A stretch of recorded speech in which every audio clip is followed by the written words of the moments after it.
Welcome back, everyone. At this point in time, as you all may know and be familiar with the phrase, we save the best for last. I'd like to introduce today, it is my pleasure to introduce Jackie Leavenworth. Her unique strategies and enthusiasm for helping others make positive change have made Coach Jackie a sought after presenter nationally and internationally. Today's topic is turning low inventory into high opportunity. Learn to thrive in any market. Here's Jackie. Hello, everyone. Let's see. Let me get my presentation up here for you. There you go. And hopefully everyone can hear me and see the presentation. I am thrilled to be here and enjoyed learning more about your association as I sat and listened to the meeting. So thank you for having me, and let's get going because we've got 1 hour to help you turn low inventory into high opportunity. So I want to start with two types of agents. And before I go into the slide here, I want to talk about something. When we talk about the low inventory, and in some of our markets and some of our price points, that low inventory is creeping up now, and our bidding wars are slowing down. The great news about what we're going to talk about today is that it is really a viable system for getting listings in any market. Of course, in most markets right now, we really need to figure out how to get these listings. But here's a fact. I hear more agents telling me that there are no listings. It's low inventory. We're sort of feeding on that information, and we are also sharing that information out there, which can scare the consumer about the low inventory. The fact is, we have had good sales throughout this weird market. And let me tell you, I have been licensed going on 38 years now. And I have never seen a more bizarre marketplace ever in my career. But even at that, we have had good sales. So here's something I want you to think about. We can't sell a house without a willing seller. Let me say that again. We can't sell a house without a willing seller. So if sales have been decent, then there have been listings. The question is, who got those listings? How do they get those listings? So there are willing sellers out there. There will always be willing sellers out there.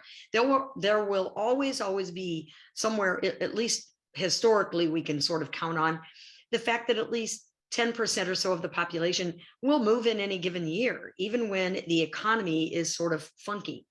So they are there. It's just a matter of who gets them. So two types of agents. One, the agent who is ready, willing, and seeking new listings. And the other, you're familiar with this term in real estate, is the ready, willing, and waiting. It's kind of like when I always thought about buyers, I always categorize my buyers by, are they ready, willing, and able, or are they ready, willing, and waiting? And I wanted the ready, willing, and able buyer, not the ready, willing, and waiting. I see agents the same way. We have those agents who are ready and willing to take a new listing, and they are seeking new listings. They're looking for them.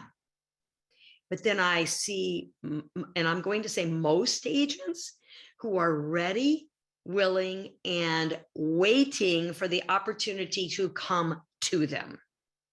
They're not seeking new inventory. They're waiting for it. And in fact, I will tell you that I cannot believe how many agents I talk to, because I'm a coach as well, how many agents I talk to. Oh, and by the way, most of my friends are realtors, obviously.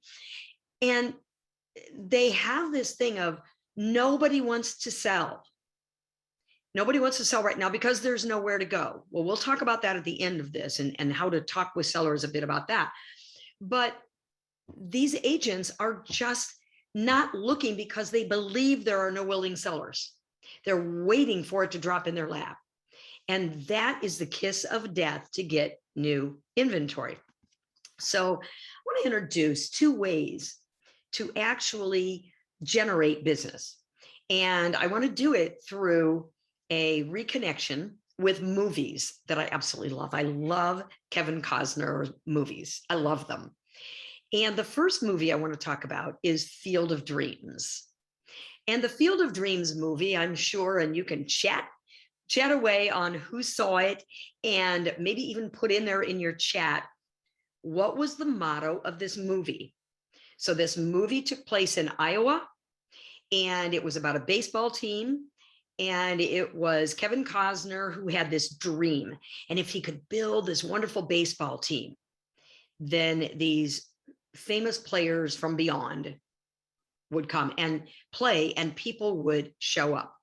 So the motto in here, did you get it? Build it and they will come. Now, that motto is the motto of many, many real estate professionals. Build it and they will come. I remember when I got my license, I thought, I've got my license. Business will just come to me. Or I'm holding an open house. People will just show up. Or I just sent out 200 postcards. People will call me. It doesn't necessarily work that way. That is ready, willing, and waiting. The Field of Dreams. Build it and they will come. That is waiting for the business to find us, particularly in a market where listings are more difficult to secure. They're not dropping in our laps. And therefore we sit and say, well, we can't wait for the market to turn because we have low inventory. But then there are the ready, willing, and seeking agents. And the movie that I want to relate to on this is Dances with Wolves. Kevin Costner movie, Dances with Wolves. You can chat your answer away. How many of you saw this movie? Dances with Wolves. Now, in this movie, Kevin Costner was asked to go out and be the commander-in-chief, if you will, of this fort, this remote fort that was in this savage territory where it was dangerous. There was the wildlife, the wolves, obviously. His job was to hold down that fort. And everyone before him had either perished or ran away because it was so difficult. Kevin Costner's job was to learn to not just survive, but to thrive in that less than favorable environment. And isn't that what we're trying to do right now? The ready, willing, and waiting realtor is trying to survive in bizarre markets. But the ready, willing, and seeking agent is trying to thrive in a bizarre environment and atmosphere. And that's kind of where we are.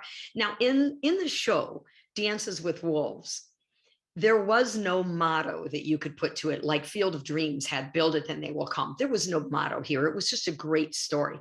In fact, I've watched this movie probably, oh my gosh, at least 6, 7, 8 times, because I literally picked off strategies that I've even taught management classes on how to thrive in a difficult market. I made my own motto up for that show. And my motto for that show was this: if you want to eat, you need to go get something and drag it back to the fire. If you want to eat, go get something, drag it back to the fire. That is the motto that I made up for this. So knowing that the ready, willing, seeking people are the ones who are willing to go find the business, not wait for the business to drop in our laps. And that's where we need to be right now to get an inventory that will sell, so that we are not waiting for our next paycheck, but we are creating our next paycheck. And I'm going to say that again too, because I want you to commit that to memory. We're not waiting for our next paycheck. We are creating our next paycheck, which brings us to identifying future listing opportunities. There's 2 ways to do it. One is marketing and one is prospecting. Now, I think that many times we use those words synonymously, and we think that marketing is prospecting, and I would disagree with that. I would say that marketing is field of dreams. It is build it and they will come. Marketing is sending postcards. Marketing is shooting out email blasts. Marketing is putting out social media and praying that people will respond to us. Marketing is putting it out there and waiting for someone to respond. It's passive. On the other hand, prospecting is very active. A prospecting strategy means that I am literally going out and engaging with people. That would be knocking on doors. That would be literally calling and talking to people. Now, could an open house be prospecting? Yes, it could. But could an open house also be marketing? Yes, it could. If you are not actively inviting people to come to the open house, if you are not actively creating an environment that would make people want to show up at that open house and literally be invited, it's all marketing. If you are actively going out and inviting people to that open house and creating those strategies, then it can be turned in to prospecting. Could a postcard be marketing or prospecting? Yes, it could. If I send a postcard, it's definitely passive. It's definitely marketing. But if I send a postcard and follow up with a phone call about the postcard, I've turned it into more prospecting. Here's what I'm going to suggest you do. This is your first little homework assignment. I would suggest that you take a piece of paper and simply write down everything you do to create business, whether it's paying for online ads, whether it's your website, postcards, email strategies, social media strategies, for sale by owners, expireds, whatever it is you do, write it down.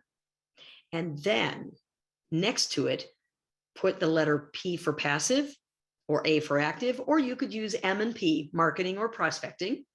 Put it next to it and be honest with yourself. If you put open houses down because you do them, but they're literally passive instead of active, the way you do them, make it a passive or marketing. If you really go out and invite people, make it active or prospecting. And then go down your list and highlight the number of ways you are trying to create listing inventory right now that is truly the active or prospecting way. I think what you'll find is that most of us will find 80 to 90% at least of our strategies are passive. They're not active. The people with active prospecting strategies, where that is the bulk of their business, are the ones that are getting the listings that many of us think, oh, nobody wants to sell in this market. Somebody's getting them and they're getting sold quickly. They're getting scarfed up like in hours, right? So I would suggest that you do that little drill with yourself to see what your own strategies are. And then we are going to look at strategies today that some of them are very active. Some of them are passive with active little twists in there, and see if we can't turn your business. Because I will tell you this, the passive marketing strategies are the most expensive and least effective. The active prospecting strategies are the least expensive monetarily and the most effective. Now, will the active and prospecting probably take you more time? Yes. But if it's more effective at creating a paycheck, is it worth that time? I think it is. I think it is. So let's start with the match game. I love this match game. And again, I'm going on 38 years. I was licensed in 1984. That gives away my age a bit, doesn't it? I was licensed in 1984. And in 1984, you talk about difficult markets. Oh my gosh, our interest rates were extremely high. And when I say extremely, some of you have no idea that interest rates for housing were up in the 17 to 18% rates. I mean, you talk about difficult to get people qualified to buy houses. A lot of our financing was seller financing, lease purchase, land contract, because buyers couldn't get a loan. We had to do different strategies. I have played this match game for years and years and years. So the match game goes like this. We match a buyer to a possible listing. Now, we know right now, if the inventory is low in your area or the price point your buyer is looking at, matching them to an existing listing has been very, very difficult because, oh my gosh, we introduce them to it and it's sold already, or they get into a bidding war or whatever. So I'm not talking about existing inventory. I am talking about matching them to a home that is not currently on the market. Finding a willing and able seller, somebody who wants to sell, who's not currently on the market. And it goes like this. I'm going to give you how I did it, and then I'm going to give you the exact dialogue because the dialogue is critical that goes with this. So here's how we usually start out. I've got this buyer, they know their price range, they know where they want to look. We look at what's existing, we take them out, show them the few houses that are there, and nothing fits the bill. So here's the typical dialogue.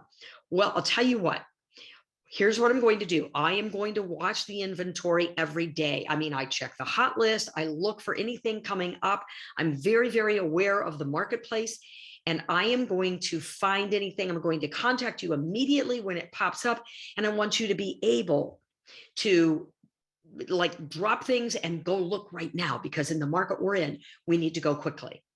And that's how we pretty much leave it with them. And here, that is Dances with Wolves. That is, I have built an environment with a ready, willing, and able buyer, and I am waiting for someone else to list a property that will be right for them. That's not what I'm talking about. I want to do a Dances with Wolves here. So here's what I'm going to say to my buyer or buyers. If it's okay with both of you, right now, it's very, very difficult to just grab a listing right away because you could be in competition with other buyers just because of the market we're in. Here's what I'd like to do if it's okay with you. We've already studied the marketplace. We've identified your price point. You know where you'd like to live. So here's what I want you to, or where the price points are. Here's what I want you to do.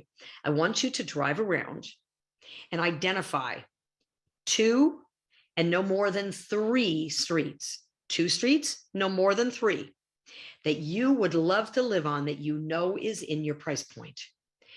Give those streets to me. What I will do, if it's okay with you, is I will set out to contact every homeowner on those streets that is not currently on the market, because if it's currently on the market, we're going to be seeing the houses. Every homeowner that's not currently on the market, to see who might want to sell in the near future so that I can introduce you to that seller and that home. And that way we're getting in before the other buyers. It takes the competition out of the picture, and it helps us be in a strong negotiating point for those homes. Would it be okay with you if I do that? The buyers are going to love that, by the way. They know you're working for them at that point. They love the idea. Yes. Okay. Now, I have got to contact those homeowners. So the buyer's gotten back to me with, let's say, 2 streets. I'm going to contact the homeowner. I can do it one of 2 ways. I can go knock on the door if that's legal in your area. I can also call if they're not on the do not call list, because this is prospecting. So I can call or I can knock on the door. Now, if they're on the do not call list, you can knock on the door unless solicitation is not allowed. So in most cases, you're able to do one or the other. The dialogue is critical. Number 1, people love to help people. So my first thought is that, let's say that I'm on the phone, that it was okay to call. I'm on the phone, and my first thing is I'm going to introduce myself. Hi, this is Jackie Leavenworth with ABC Realty, and how are you tonight?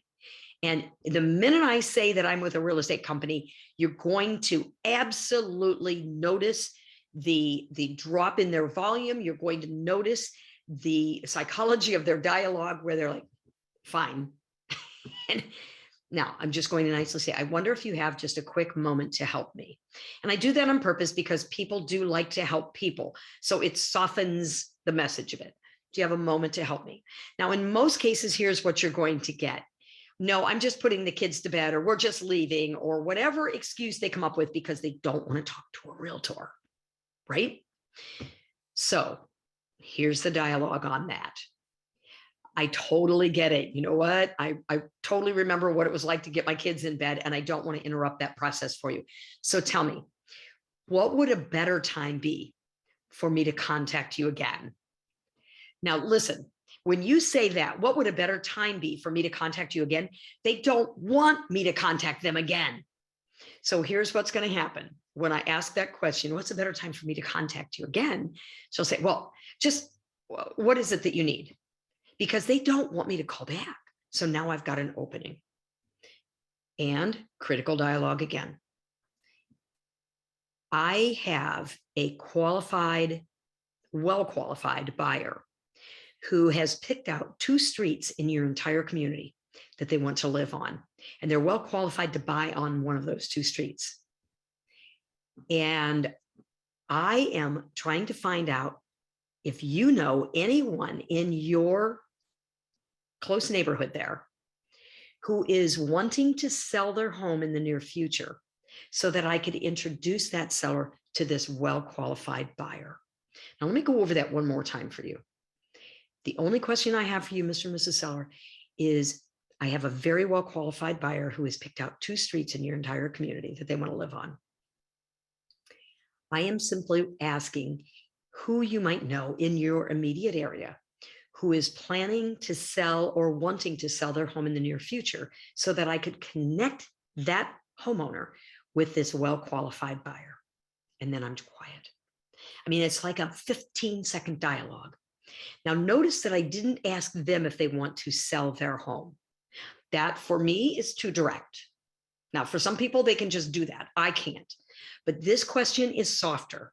It's about who do you know in your immediate area? And don't say, do you know of anybody? Because they will quickly come back and say, no. Who do you know? That turns their processor into a seeking machine in their file cabinet in their head, right?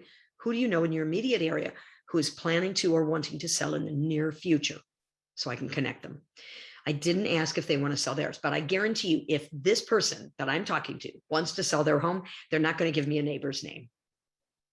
They will give me theirs because they want to meet the well-qualified buyer. This will open doors to listing opportunities for you. And will your buyer always buy that home? No, but do you now have a person who wants to sell? And that's the secret to everything. Finding enough sellers who are wanting to sell their home and willing to try to find a way. If we have enough of those, we can get inventory. So that is the match game. And I mean, I have had great success with it in the past, and many of my coaching clients are continuing to have great success with this sort of dialogue. But the dialogue is important. So just stay with it there. All right, next. You know, Zillow is doing for sale by owners. We've got forsalebywowner.com. We've got fizbo.com. We've got all these different online sources for sale by owners. So I went out to Zillow and I looked at Clifton, New Jersey.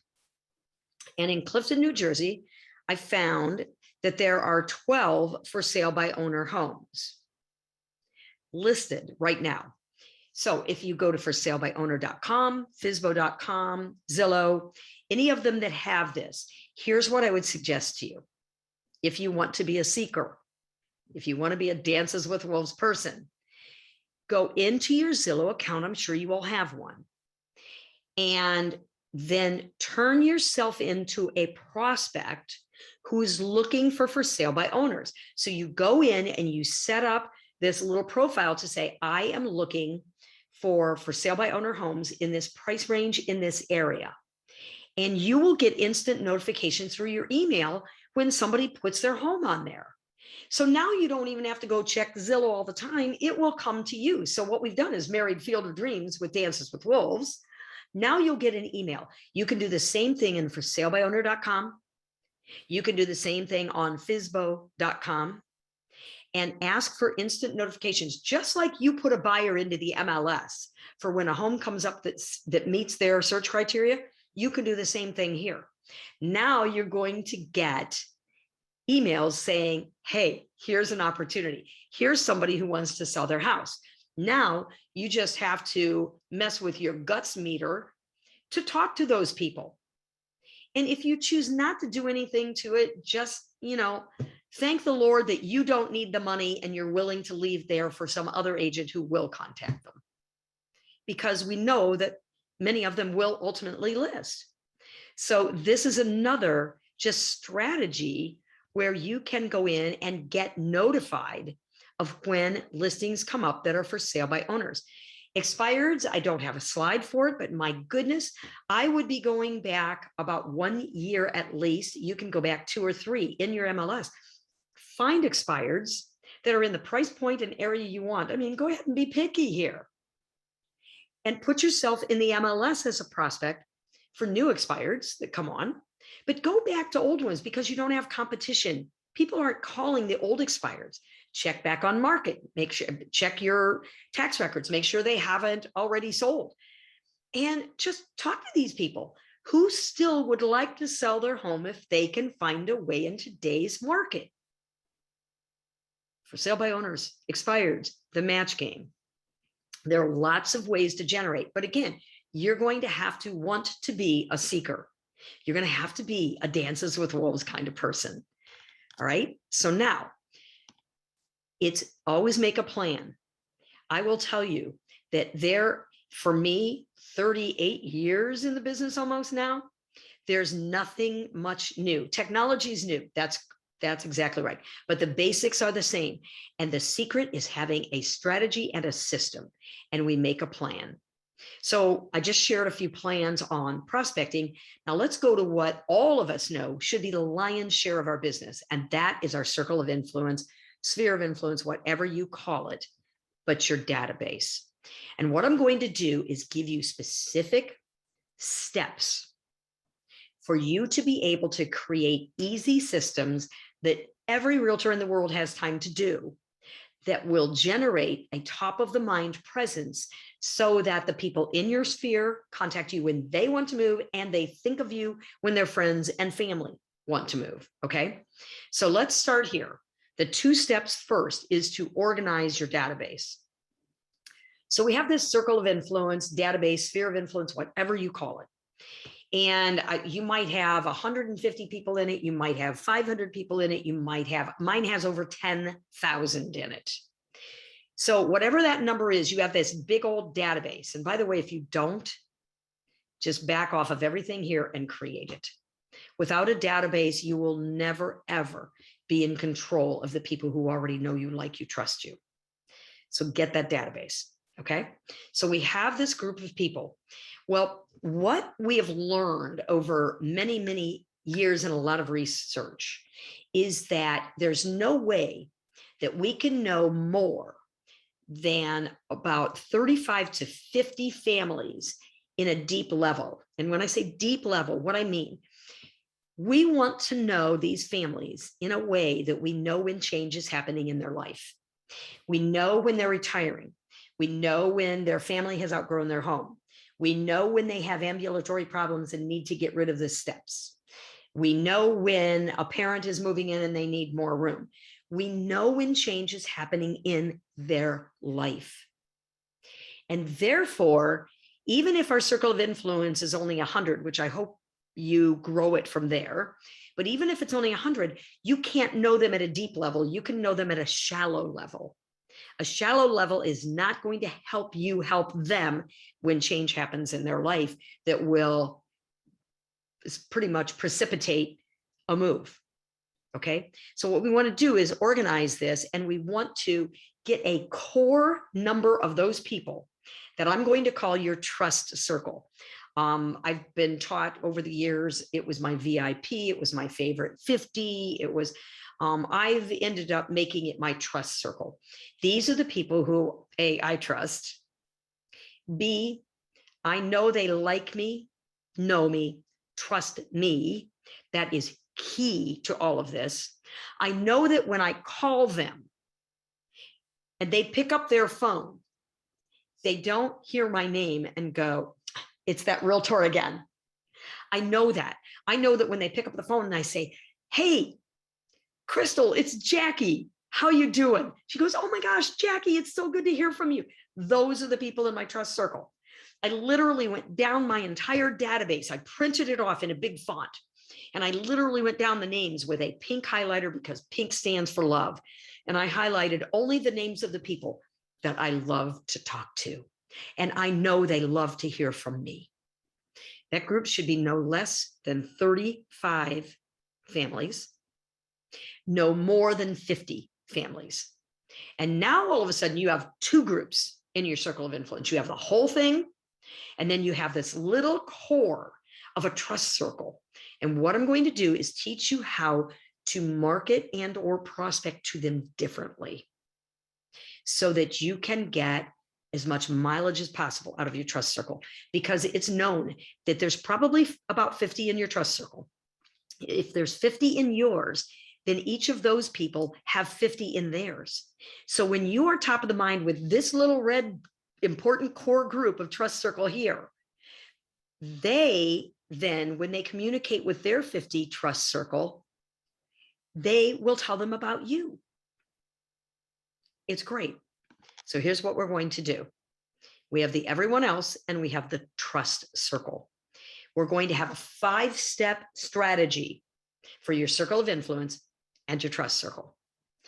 This circle of influence, the everyone else, that whole thing. In fact, this would include your trust circle. So it's the whole gray circle. 2 steps. It's a 2-step strategy. That's it. Very easy. The trust circle will include the 2 steps from the circle of influence. All right. So the same 2 steps, but then we're going to add 3 more steps to that because those are the people that you really, really, really want top of mind for you. So let's go through them. Pretty darn easy stuff. Number 1, this is the entire sphere. This is the whole gray ball that we saw. Everybody, including the circle of influence, or including the trust circle. 12 snail mail pieces a year. Now, when I say snail mail, yep, I mean a stamp. I mean that they are postage marked and they are sent in the mail. And why would I say that in today's day and age when emails are so easy? Well, because if you really want to be successful, do what others aren't doing. Do something different.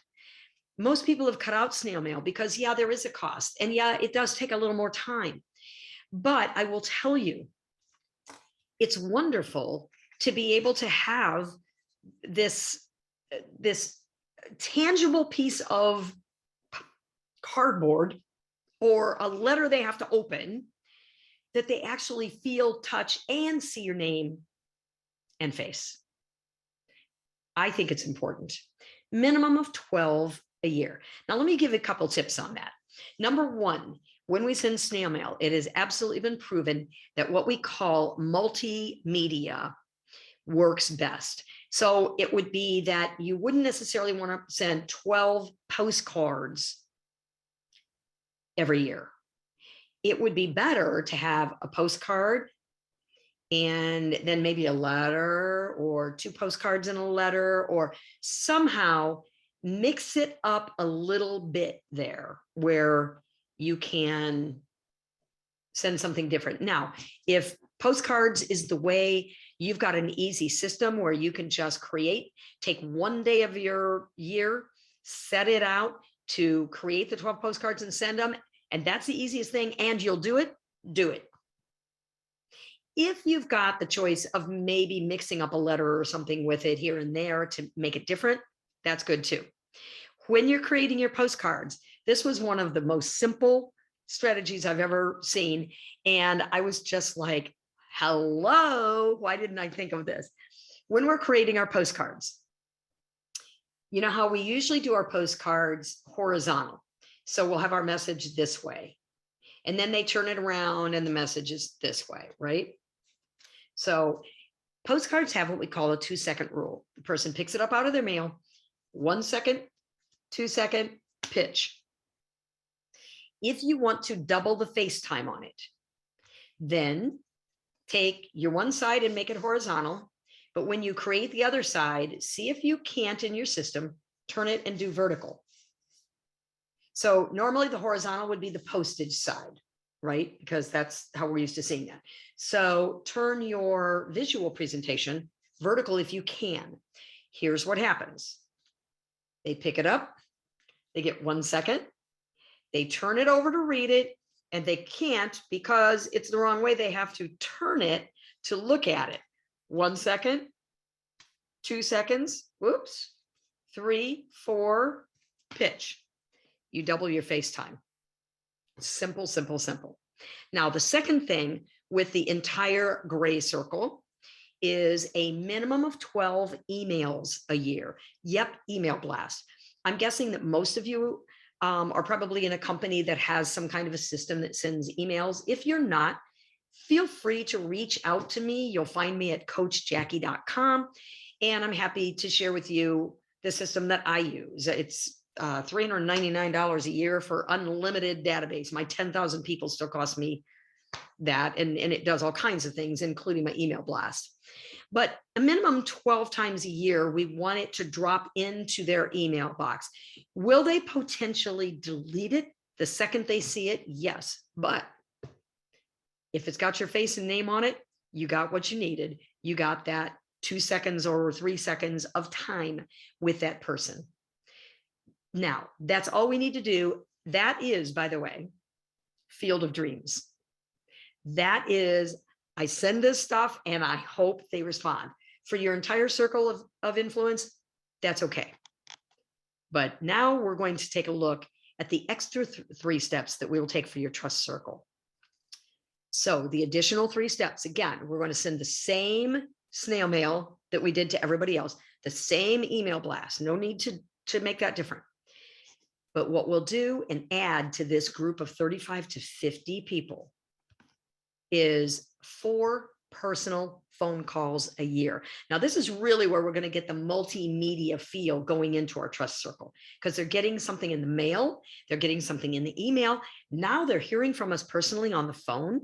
So 4 personal phone calls a year, 4 handwritten note cards per year. Now, for those of you who are sitting on here rolling your eyeballs about, I don't have time to do that, I'm going to go from here to overcoming the hurdles of that, because I am one of you. I am a realtor. I've crossed every hurdle and I've come up with every excuse in the book, and I've learned to overcome them. So we'll take care of that. 4 phone calls, 4 handwritten notes, 2 face-to-face engagements per year. So if you take just that group of 35 to 50 and you do those things in addition to your snail mail and email blast, you will stand so much better chance of those people keeping you top of mind for when they want to move and or their friends and family. And let me tell you, according to research, like 65% of the people who figure out that they need to move or sell their home will actually list with the first person that comes to mind the day they figured that need out. Well, that's pretty scary, because that would mean that if I've sold somebody 3 houses and listed and sold their house twice, so 5 transactions with them in the past, they're in my trust circle. I know they'll come to me, or at least I think I know they'll come to me. And then they have a need, and all of a sudden somebody else reaches out to them that particular day. There's a 2 out of 3 chance that they might go with that person instead of me. So I need to be present in their world in a more meaningful way and consistent way than the people who are dropping into their world because technology is so just out there and social media is just so out there now. So I want to be that person. The 2 things I need: consistency and systems. Here's a system.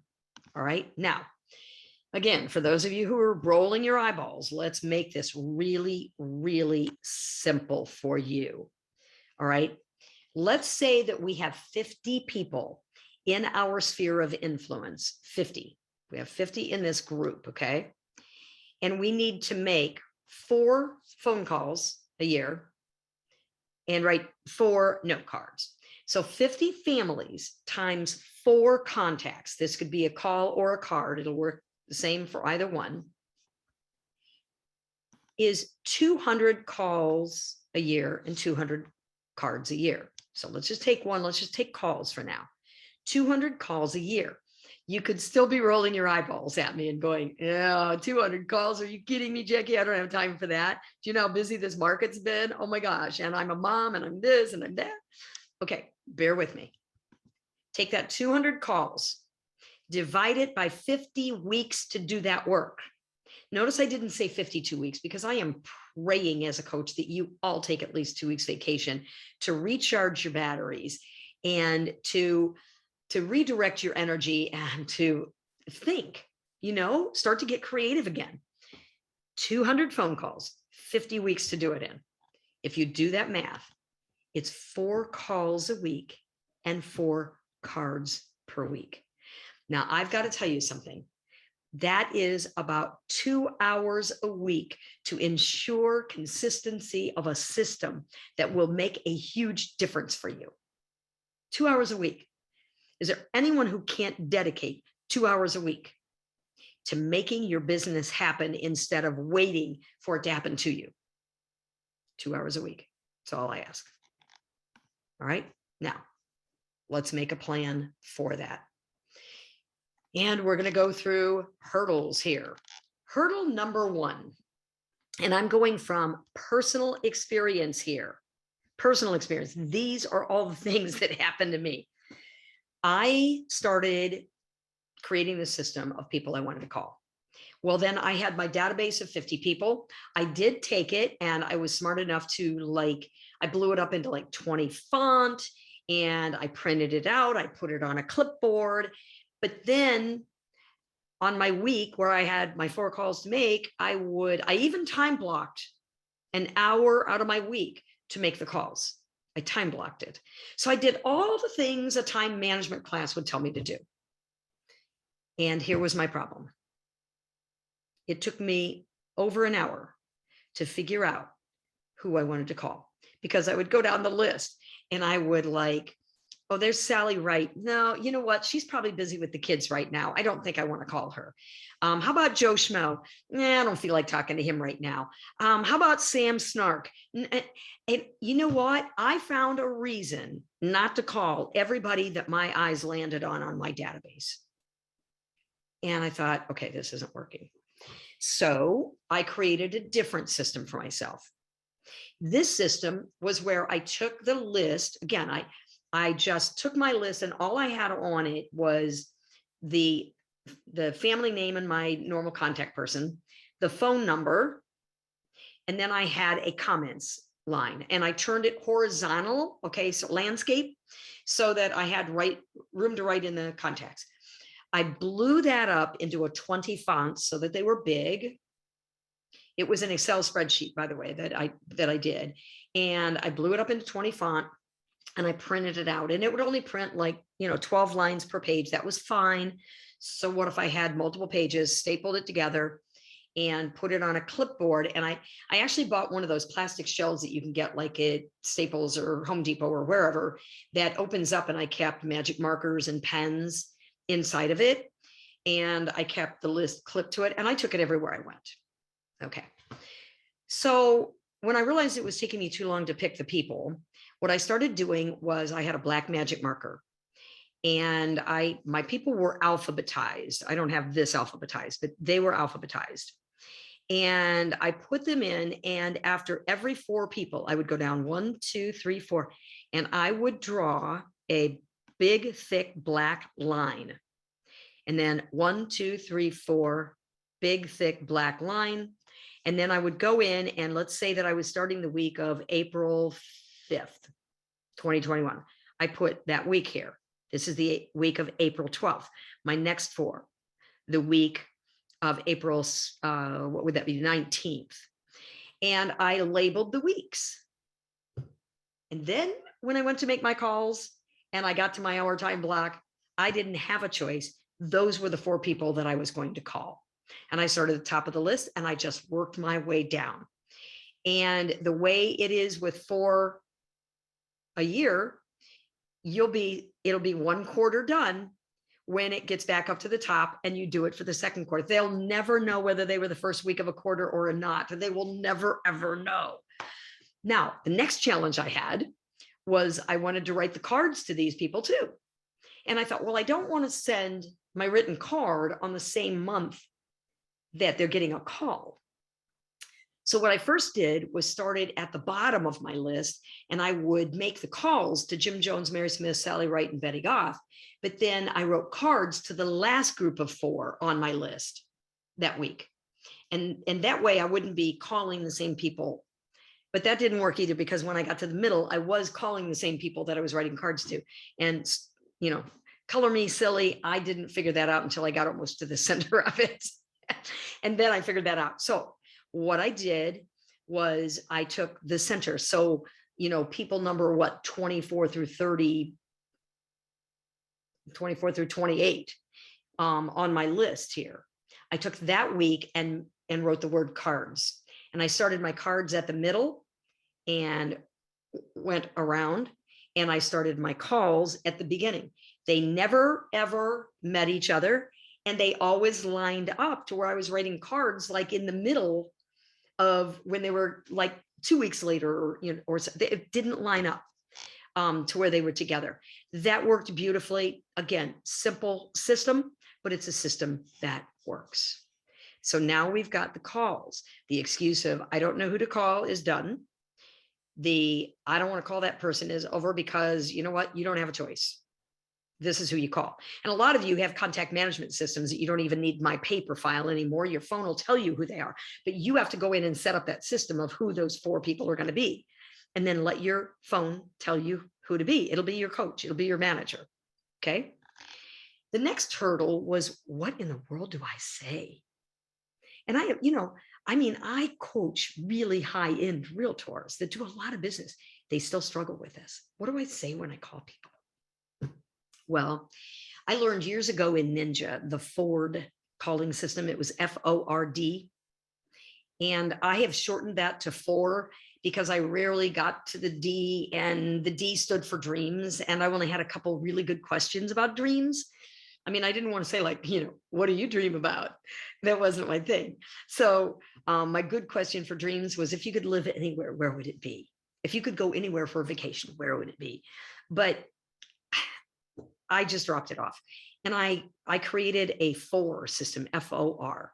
And the reason I like this is because it's reminding me every time I do the 4 system that I am calling them for their benefit, not for mine.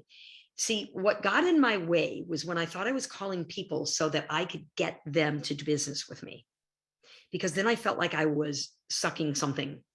And and that's not who I am.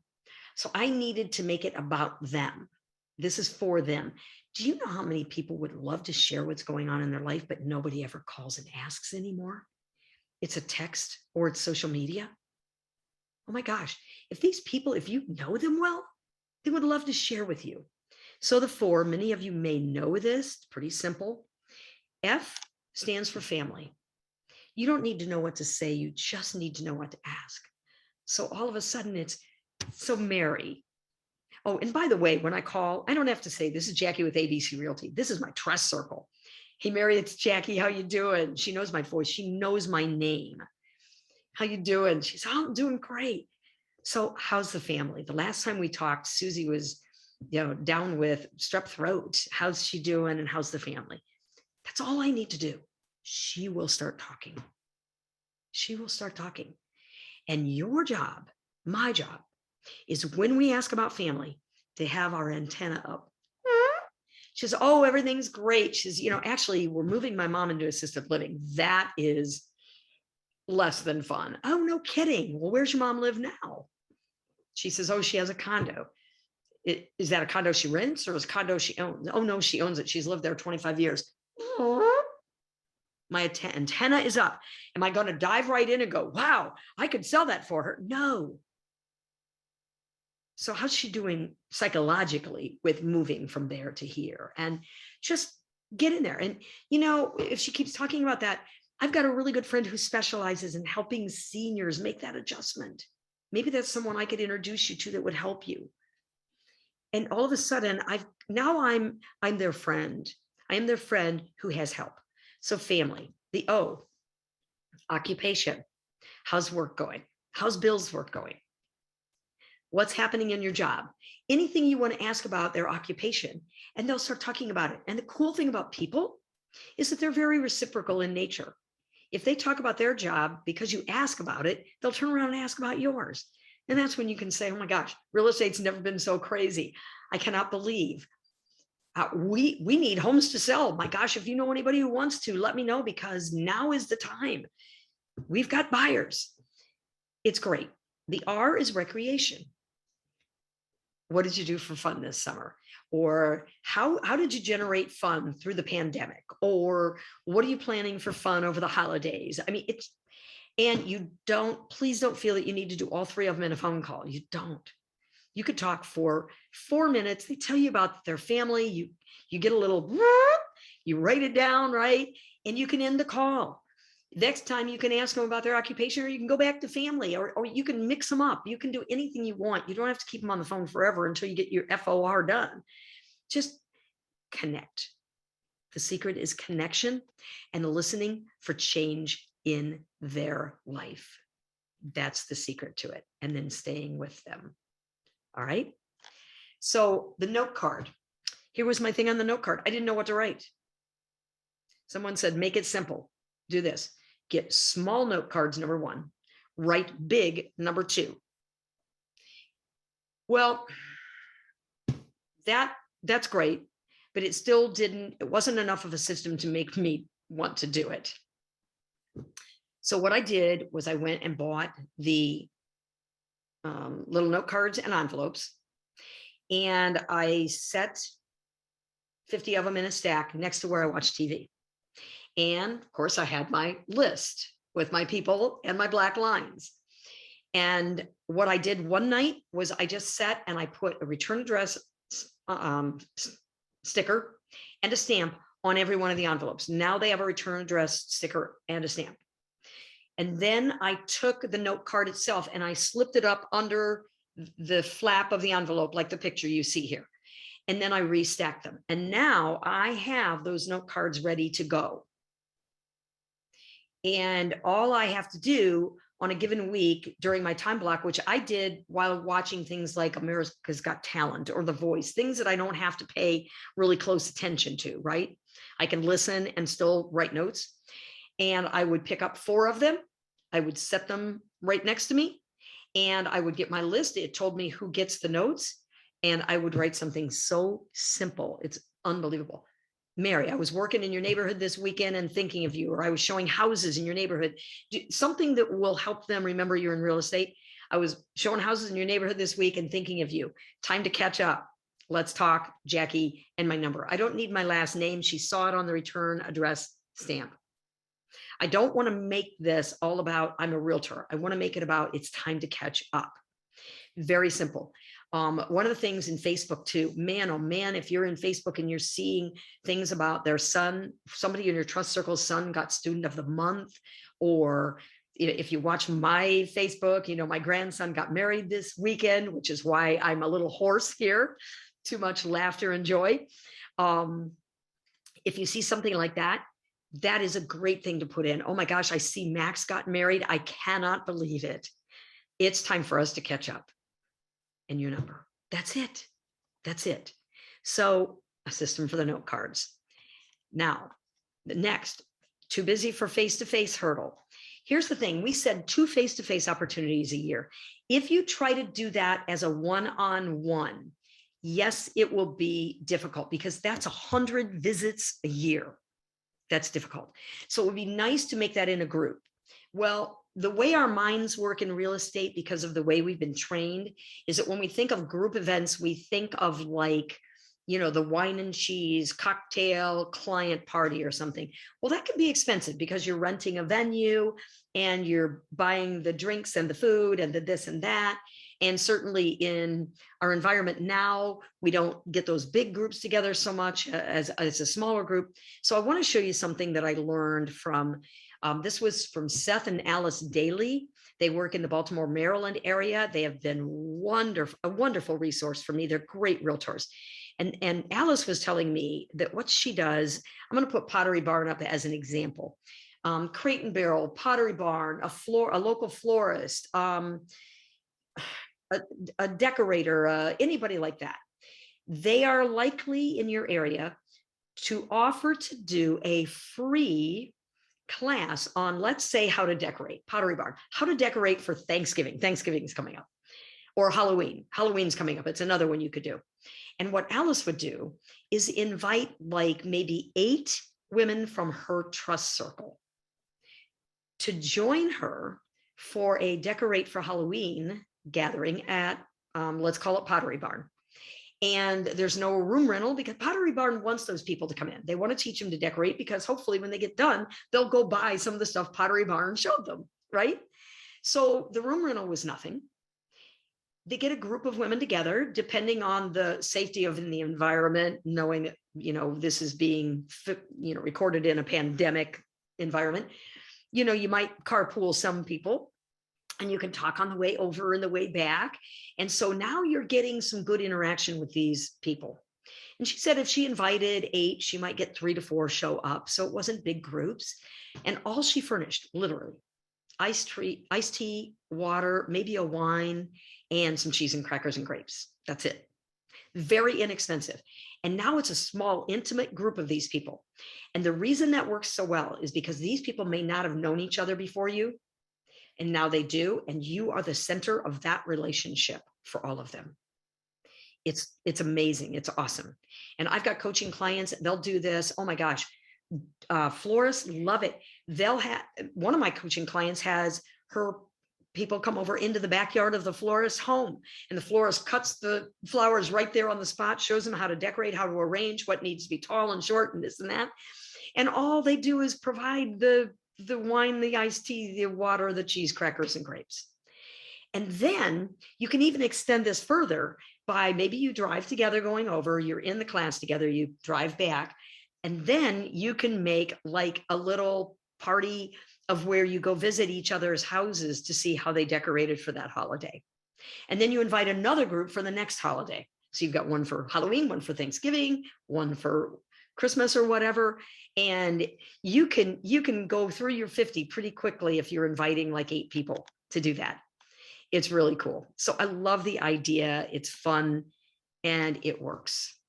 So now we've covered quite a bit of territory on consistent systems and strategies that will help you uncover people who want to sell or be top of the mind with people who will recommend you when they meet somebody who wants to sell.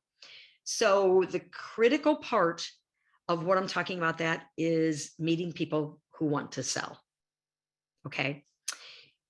Because there is a huge hurdle in this kind of a market, and that is, but if I sell my home, I don't have anywhere to go. There's low inventory. So the first thing I want to do is caution you on continuing to feed the fact that there's low inventory. In some markets and price points, there's not. In some, there really is. But the more we talk about it, the more we feed that fear and anxiety in the consumer, right? So that's number one. Number two, don't assume that people don't want to move. I mean, one of the best realtors I know was, you know what she said to me? I talked about moving. I looked at this market and said, my gosh, I could capitalize to the tune of $50,000 to $75,000 more for my house now than I could have gotten a year ago. Why don't I just move? Why don't I just sell it and take advantage? And my realtor friend said to me, you don't want to do that. You won't find anywhere to go. Where would you go? I'm like, wow, really? How about, well, good for you. That's an adventure. How are you going to do it? How about getting curious instead of judgmental about, you don't want to do that now. There's nowhere to go. That's a realtor speaking to me. One of the best realtors I know.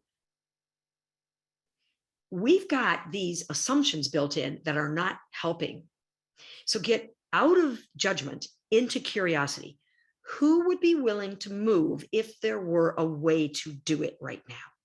Who is in a situation where they could escape something they don't like about their current living conditions, and they would love to move, but they don't know where to go? Those are the people we want to find. And then we need to help them cross the hurdle. And let me tell you, I wish I had another hour with you, because I would jump on my bandwagon of how poorly we are communicating in today's world with nothing but text and social media and email. And we're not talking to people, because you really can't get into their head. You can't get into their heart through texts, emails, and social media so much. Knowing why they want to sell, knowing what they're moving away from in their current living situation, knowing what they're moving toward, and how much they would like to achieve that goal of moving towards something, how much they would like to escape what they don't like about how they're living now. That takes talking to people. You're not going to do that in a text.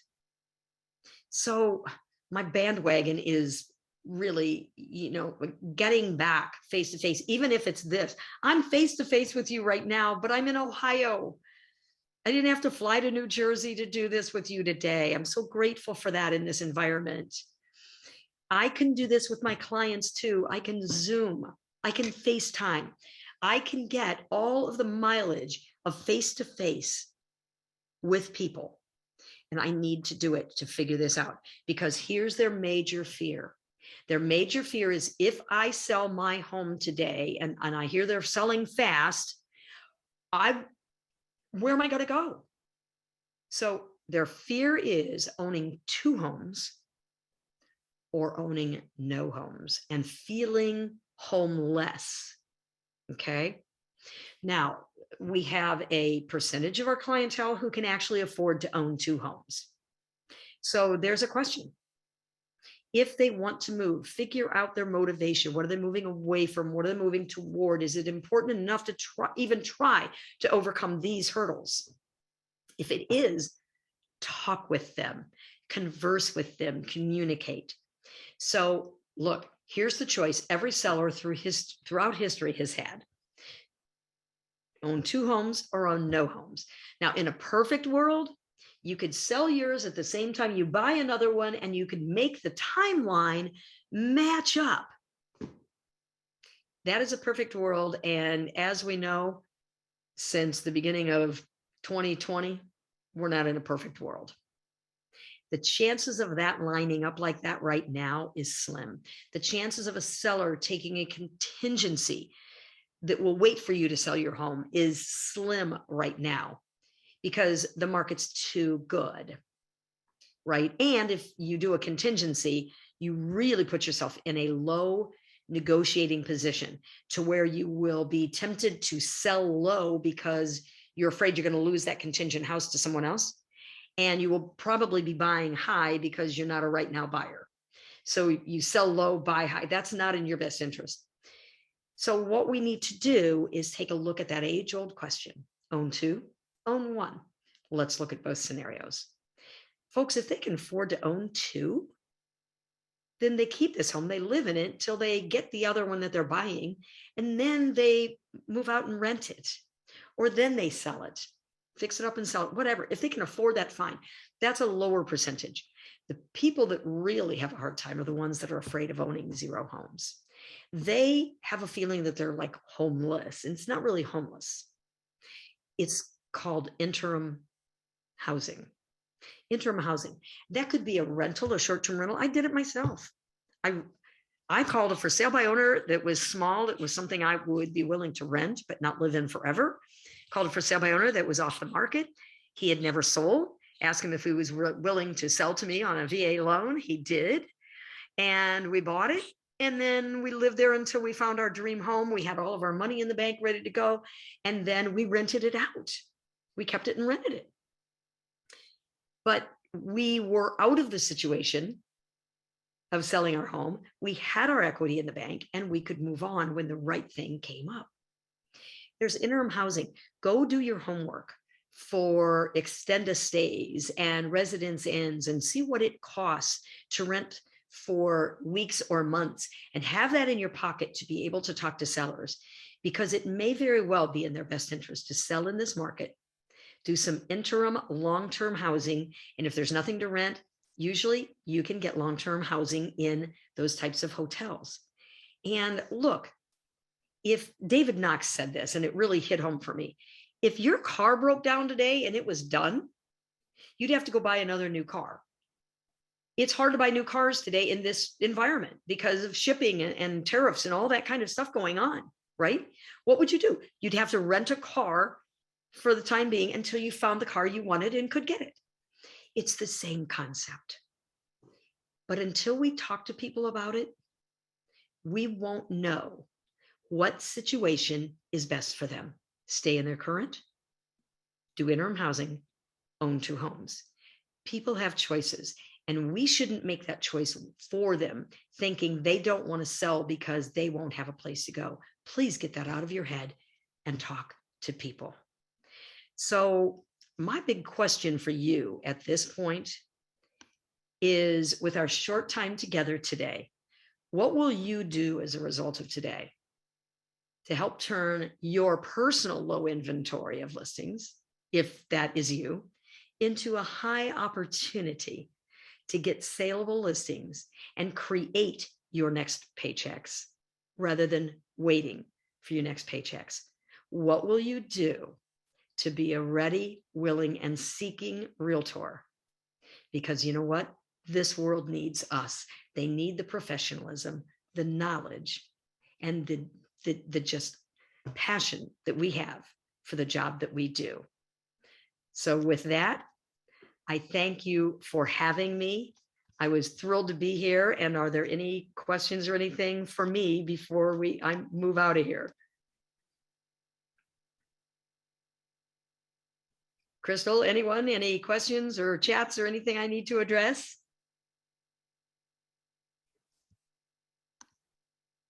I'm not hearing anything from anyone. All right, got a lot of thank yous. Okay, what's my email? I will type my email in here, coachjackie@me.com, and my website is coachjackie.com. Let's see, I'll send that to everyone. There you go. That's how you can get in touch with me. And I'm not hearing anyone else with a mic, so I guess I'll say goodbye if no one tells me to stay. Oh, here we go. I want to say thank you very much, Coach Jackie. I'm sure our members took a lot away today, and I encourage you guys. You gave them the information. Reach out to her, and we're here for you each and every day. Thank you. Thank you, everyone. Bye.